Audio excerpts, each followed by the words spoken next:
The Grand Hall of the Galactic Confederation gleamed with an ethereal light, its curved walls adorned with holographic displays representing thousands of star systems. Delegates from hundreds of alien civilizations sat in their designated positions, their various appendages and sensory organs twitching with a mixture of boredom and mild curiosity. Michael Roberts stood at the communication terminal, his crisp military uniform a stark contrast to the elaborate and often bizarre attire of the alien representatives. Behind him, a small team of human military personnel waited quietly, their postures straight but relaxed. Transmission incoming from Earth announced an automated translation system, its mechanical voice echoing through the massive chamber. The holographic display flickered, and Roberts began his presentation. The room fell into an uncomfortable silence, with several delegates exchanging glances that seemed to mix amusement and condescension. Representatives of the Galactic Confederation, Roberts began, his voice calm and measured. Earth proposes a joint military training exercise to explore potential collaborative defense strategies. A ripple of soft laughter swept through the chamber. The Kraxan delegation, known for their towering crystalline bodies, seemed particularly amused. Their lead representative, a being standing nearly 3 meters tall, leaned forward with what could only be described as a patronizing gesture. A military exercise. From humans, the translator rendered the words with a clear tone of ridicule. Your species has barely mastered interplanetary travel. Your weapons are primitive, your technology minimal. What could you possibly contribute to our advanced defense protocols? Roberts remained unruffled. He had anticipated this reaction. The presentation continued, displaying carefully selected strategic simulations and brief demonstrations of human military capabilities. We understand we might seem insignificant, Roberts replied diplomatically, but we believe our approach to problem-solving and adaptability could provide unique insights. More chuckles erupted. The Zorn delegation, a collection of 4-armed beings with iridescent skin, seemed particularly entertained. Their military strategist, General Vox, spoke next. The humans want to play soldier with the real military powers of the galaxy, Vox announced, causing another wave of laughter. We shall humor them. A small training scenario can be arranged, more as an educational experience for them than a serious exercise. What the aliens didn't realize was that Roberts and his team had meticulously planned every aspect of this interaction. The tiny army, as they were already being mockingly called, was anything but a joke. Behind the scenes, a select group of special forces had been preparing intensively. They had studied alien military doctrines, war tactics, and technological capabilities for months. Each member of the team was not just a soldier, but a strategic thinker, chosen for their ability to adapt, improvise, and overcome. The Galactic Confederation's leadership agreed to the exercise, viewing it as a diplomatic courtesy and an opportunity to demonstrate their technological superiority. A remote training planet was selected, a harsh, unforgiving environment with terrain that would challenge even the most advanced military units. No one in that chamber, except Michael Roberts and his team, understood what was about to unfold. As the delegates continued to laugh and make dismissive comments, Roberts allowed himself the slightest hint of a smile. They would learn, soon enough, that appearances could be profoundly deceiving. The tiny army was ready, and the galaxy was about to be surprised. The training planet was a nightmare of geological extremes. Razor-sharp rock formations jutted from landscapes that shifted between scorching deserts and freezing mountain ranges. Alien military observers had deliberately chosen this location, believing it would expose the human team's limitations. Michael Roberts surveyed the terrain with a calm, calculating gaze. Around him, his team of 12 soldiers checked their equipment, a mix of standard-issue gear and custom-modified technology that looked deceptively simple. The first challenge arrived via holographic briefing. General Vox's image materialized, his 4 arms crossing in a gesture of obvious skepticism. Your first task, he announced, is a terrain navigation and resource management scenario. You must traverse 200 kilometers of hostile environment, maintaining communication, avoiding detection, and surviving with minimal supplies. Most military units would have approached this systematically. The human team was different. Private David Walker, a compact man with eyes that seemed to absorb every detail of the environment, began sketching a route in the dust. His teammates gathered around, each offering input. There was no rigid hierarchy in their discussions, just a fluid exchange of ideas. "We're not trying to fight the terrain," Walker explained. "We're going to work with it." Their approach was unconventional. Instead of taking the most direct route, they planned a path that used the landscape's own characteristics for concealment and advantage. They'd move during temperature shifts that would mask their thermal signatures, use natural rock formations as communication relay points, and create makeshift shelters that blended perfectly with the surrounding environment. The alien observers watched through long-range sensors, initially expecting a catastrophic failure. Hours passed. The human team moved like liquid mercury, fluid, adaptable, almost invisible. They used minimal technology, relying more on observation, teamwork, and an almost intuitive understanding of their environment.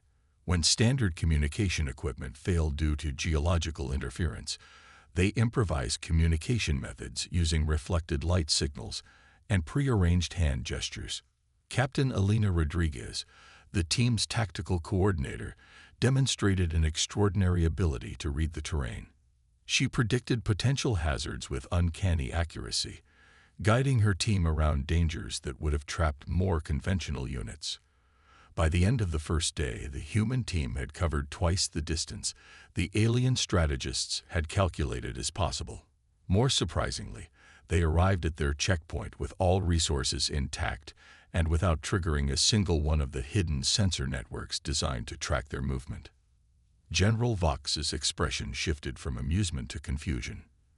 The next challenge was even more complex, a simulated combat scenario in a maze-like underground network. The alien designers had created a labyrinth filled with environmental hazards, communication jamming systems, and multiple enemy contact points. It was meant to be unwinnable. The human team approached it differently. Instead of treating the scenario as a traditional combat mission, they analyzed it as a complex problem-solving exercise. They didn't just look for ways to eliminate simulated enemies. They looked for ways to neutralize the entire system. David Walker and Elena Rodriguez worked in perfect sync. Where most military units would charge forward, they systematically dismantled the scenario's underlying logic. They found communication vulnerabilities, created unexpected approach vectors, and used the environment itself as a weapon. When the simulation ended, the alien observers were stunned. The human team had not just completed the mission. They had done so with a 98% success rate and minimal simulated casualties. "This is impossible," muttered one alien strategist, reviewing the data. "No military unit should be able to adapt this quickly." But they had. And this was just the beginning. The tiny army was proving to be anything but tiny. The Galactic Confederation's primary training facility buzzed with an unusual tension. After the first two challenges, something had changed in the atmosphere.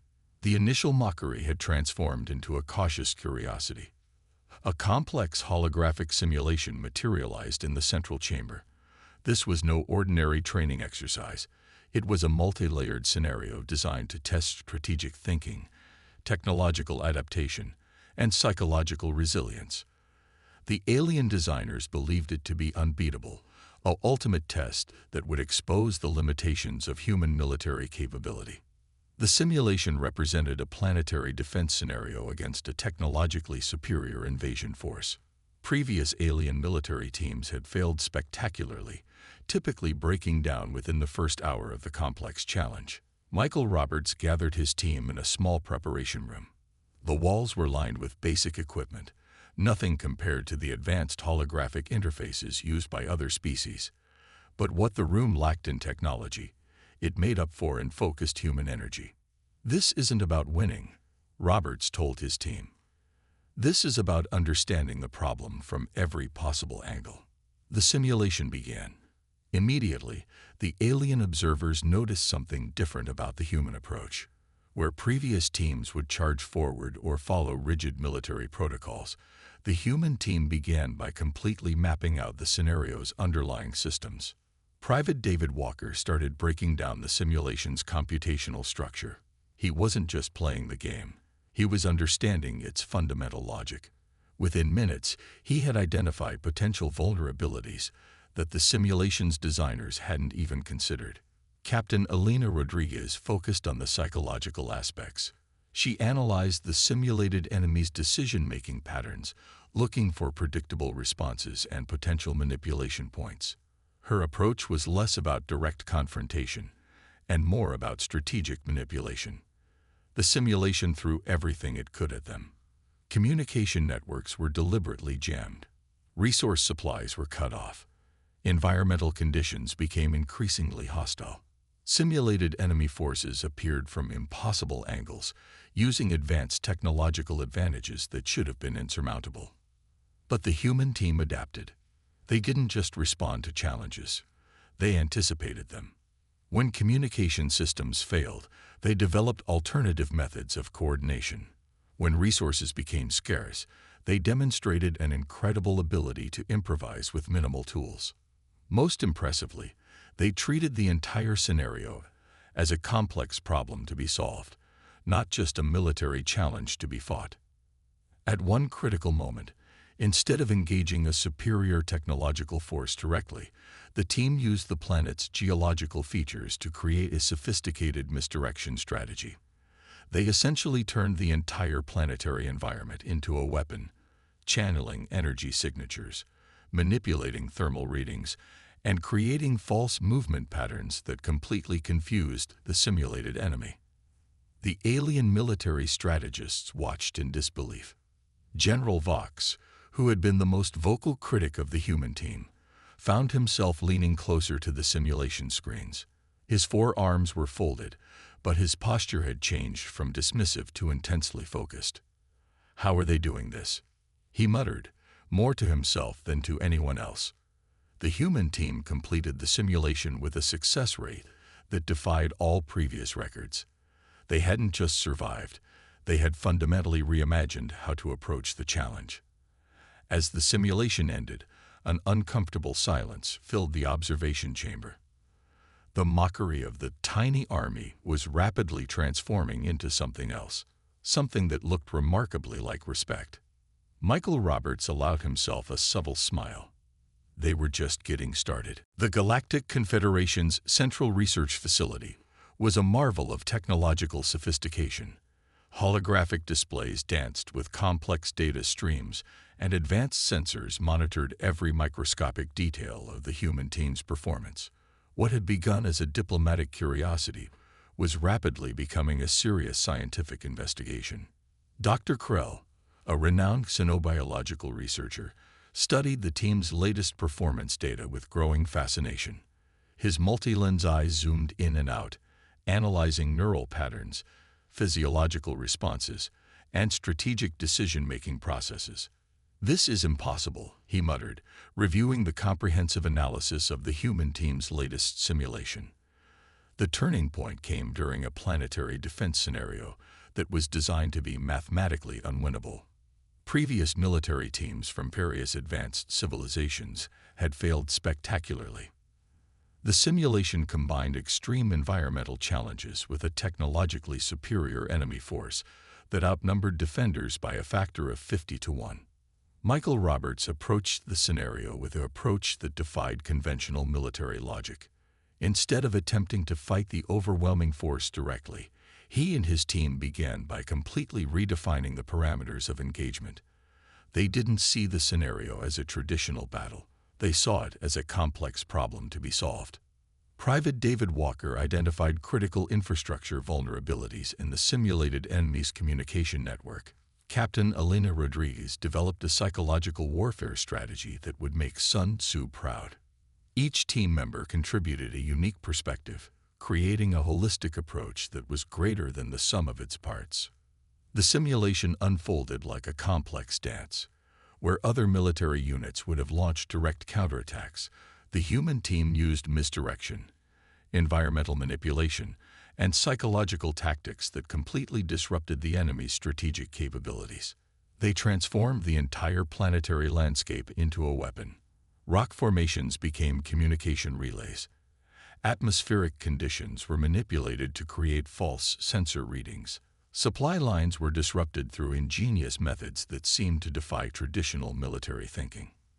The most shocking moment came when the team managed to turn the technologically superior enemy's own systems against them. By introducing subtle computational anomalies, they created a cascade of strategic failures that collapsed the entire invasion force.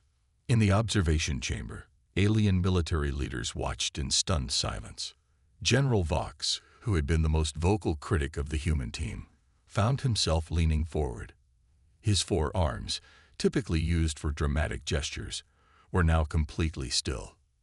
"How are they doing this?" he whispered.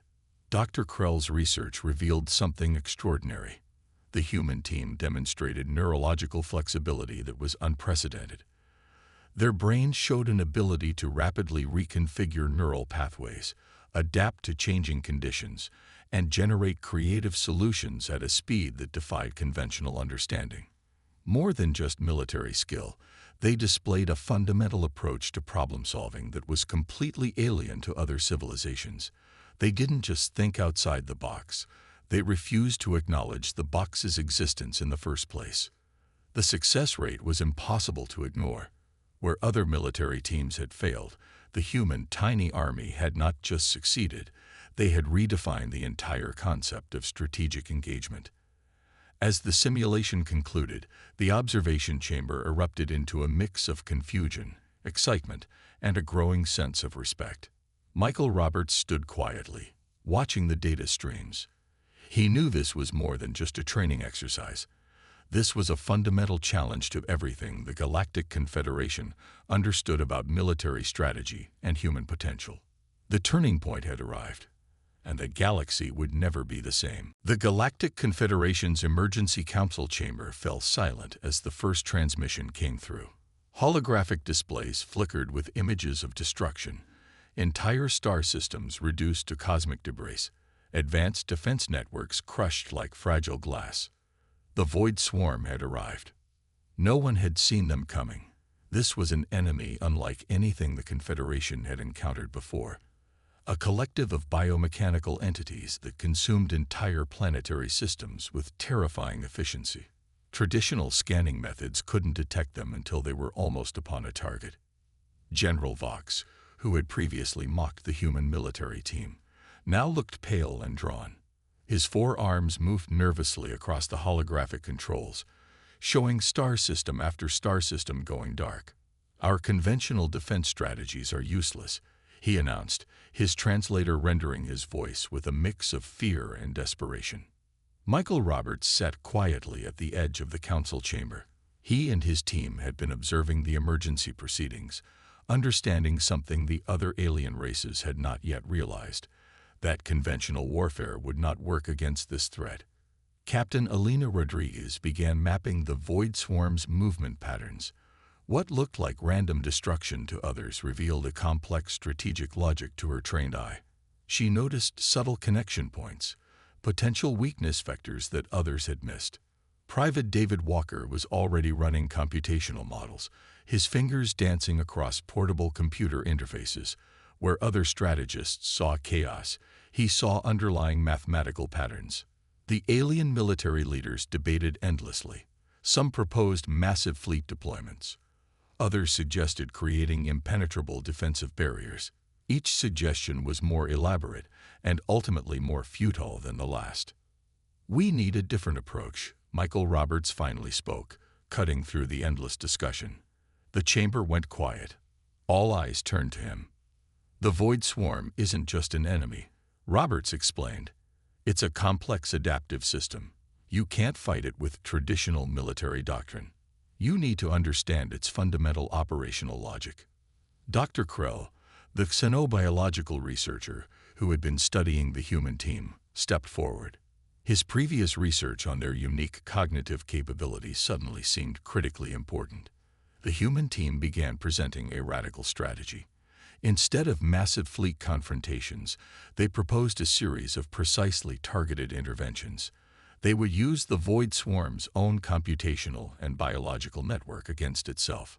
Their plan involved minimal human resources, but maximum strategic efficiency. They would introduce specific computational anomalies that would propagate through the swarm's collective intelligence, creating internal conflicts and systematic breakdowns. The alien military leaders were skeptical, but they were also desperate. "This is our only option," General Vox finally admitted, his previous arrogance completely dissolved. As preparations began, the human team worked with a calm efficiency that was almost unsettling. They weren't just preparing for a battle, they were preparing to fundamentally challenge an entire mode of existential threat. The tiny army that had once been a joke was now the Galactic Confederation's last hope. Michael Roberts looked at his team. They weren't just soldiers. They were problem solvers, strategic thinkers who saw challenges as complex systems to be understood and manipulated. The Void Swarm was coming, and humanity was ready. The battlefield stretched across 3 star systems, a canvas of cosmic destruction painted in fragments of light and shadow. Where conventional military forces had failed, the human team prepared to launch their most audacious strategy yet. Michael Roberts stood on the bridge of the command vessel, his eyes reflecting the holographic displays that showed the Void Swarm's approaching waves. Around him, his 12-person team worked with a synchronized precision that seemed almost supernatural. Captain Elena Rodriguez had spent weeks analyzing the Void Swarm's computational network. What appeared to be random destruction was actually a highly complex adaptive system. She had discovered something critical. The swarm's collective intelligence had a fundamental weakness in its communication protocols. "We're not going to fight them," Roberts explained to the alien military commanders. "We're going to reprogram them." Private David Walker had developed a series of computational algorithms designed to introduce strategic confusion into the swarm's collective consciousness. These weren't traditional weapons. They were intelligent viral codes that would spread through the enemy's own communication networks. The first phase of the attack was almost invisible. While massive alien fleets prepared for direct confrontation, the human team launched a series of microscopic intervention points. Complex data streams began to infiltrate the Void Swarm's decision-making algorithms. The effect was subtle at first. Small disruptions began appearing in the swarm's movement patterns. Entire sections of the collective intelligence started to experience micro-conflicts in their computational logic. General Vox watched in disbelief. Where his massive fleet deployments had resulted in total destruction, the humans were creating systematic failures using minimal resources. The Void Swarm began to turn on itself. Sections of the collective started experiencing internal communication breakdowns. What had seemed like an unstoppable force of destruction now appeared confused, its previously perfect coordination fragmenting. Elena Rodriguez's psychological warfare strategies played a critical role. By introducing specific data patterns that mimicked internal conflict, she created the equivalent of doubt within the swarm's collective consciousness. David Walker's computational models worked like a precise surgical instrument. Each algorithmic intervention was calculated to create maximum disruption with minimum energy expenditure. He wasn't fighting the swarm, he was fundamentally redesigning its operational logic. Hours turned into days. The cosmic battlefield transformed from a scene of potential apocalypse to a complex dance of strategic intervention. The human team worked with a calm that seemed almost supernatural to the alien observers. "They're not just fighting," Dr. Krell observed, his multi-lens eyes tracking every movement. "They're solving a problem." The turning point came unexpectedly. As the human interventions reached critical mass, the Void Swarm began to fragment. Entire sections of the collective intelligence started to break down, losing their coordinated destructive capabilities. What had seemed like an unstoppable force was now collapsing under the weight of its own compromised logic. Michael Roberts watched the holographic displays, understanding something profound. This wasn't just a military victory. This was a demonstration of a fundamentally different approach to complex problem-solving. As the final computational barriers of the Void Swarm collapsed, an eerie silence filled the command bridge. The tiny army had done what entire advanced civilizations had failed to do. They had defeated an apparently unbeatable enemy not through brute force, but through understanding. The war was over, and nothing would ever be the same again. The Galactic Confederation's central chamber looked different now. The once pristine walls bore subtle marks of the recent conflict, a testament to the near-apocalyptic threat they had just survived. Where arrogance and dismissal had once reigned, a newfound respect now filled the air. Michael Roberts stood before the assembled representatives of hundreds of alien civilizations. His team sat behind him. 12 individuals who had fundamentally changed the understanding of military strategy and collective problem-solving. Humanity was never just about physical strength. Roberts began, his voice calm and measured. We're about adaptability, about seeing challenges as complex systems to be understood, not just obstacles to be destroyed. The transformation was complete. The tiny army that had once been a source of mockery was now the most studied and respected military unit in the known galaxy. Dr. Krell's extensive research had revealed extraordinary insights about human cognitive capabilities. The human brain, it turned out, possessed a neurological flexibility that was unprecedented. Where other species had rigid thought patterns, humans could rapidly reconfigure their thinking, generating creative solutions at an astonishing speed. General Vox, who had been the most vocal critic, now sat as a changed being. His 4 arms were folded not in dismissal, but in a gesture of deep respect. The alien military strategists had spent weeks analyzing every moment of the human team's performance during the Void Swarm conflict. Captain Elena Rodriguez presented a comprehensive analysis of their strategic approach. It wasn't just about military tactics. It was about understanding complex systems, identifying fundamental weaknesses, and creating solutions that worked with the existing infrastructure rather than against it. Private David Walker demonstrated the computational models that had been critical in defeating the Void Swarm. What looked like magic to other species was simply a different approach to problem-solving, one that saw patterns where others saw chaos. The Galactic Confederation formally invited Earth to become a full member with unprecedented privileges. No longer would humans be seen as a primitive species. They were now recognized as a critical strategic partner. During the recognition ceremony, a holographic display showed the journey of the tiny army, from initial mockery to ultimate salvation. Representatives from various alien civilizations watched in stunned silence. "We underestimated humanity," General Vox announced publicly, "and that nearly cost us everything." The human team's approach had revealed something profound about problem-solving. It wasn't about having the most advanced technology or the largest fleet. It was about adaptability, creativity, and the ability to see beyond existing paradigms. Dr. Krell's research suggested that human cognitive flexibility was more than just a military advantage. It was potentially a galactic-level evolutionary adaptation, a way of thinking that could solve problems across multiple domains. Michael Roberts understood the deeper significance. This wasn't just a military victory. This was a moment of collective understanding, a demonstration that true strength comes from adaptability, not just raw power. As the ceremony concluded, the human team stood together, not as conquering heroes, but as problem solvers who had done what was necessary. The galaxy would never look at humanity the same way again. "We're not special," Roberts told the assembled representatives. "We're just willing to look at problems differently." In that moment, the meaning of the tiny army became clear. It was never about size. It was about perspective. The universe had learned a valuable lesson, and humanity had proven that sometimes the smallest team can make the biggest difference.